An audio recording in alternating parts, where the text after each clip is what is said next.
مگر تم نے مجھے جینے کی وجہ دے دی۔ ارسلان مسکرا کر کہتا ہے شاید یہی محبت ہے جب دشمنی بھی عشق بن جائے۔ کیمرہ آہستہ آہستہ دور جاتا ہے، دونوں بارش میں بھیگ رہے ہوتے ہیں، ان کے چہروں پر سکون ہے جیسے زخم بھرنے لگے ہو۔ کبھی کبھی محبت وہ جنگ جیت لیتی ہے جو دشمنی شروع کرتی ہے، اور جب دل ہار جاتا ہے تب کہانی مکمل ہوتی ہے۔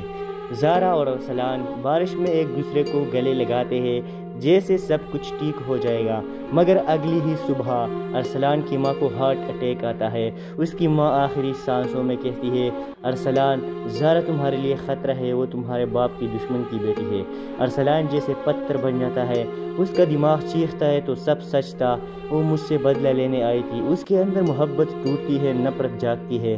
موجودہ لمحہ میں زارا اپنی گاڑی ارسلان کے بنگلے کے باہر رکتی ہے، دروازہ کھلتا ہے، ارسلان سامنے آتا ہے، آنکھوں میں غصہ، دل میں درد۔ ارسلان کہتا ہے تمہیں لگا میں تمہیں معاف کر دوں گا، تم نے میری ماں کی آخری سانس تک اسے خوف میں رکھا۔ زارا کے آنکھوں سے آنسو بہہ نکلتے ہیں۔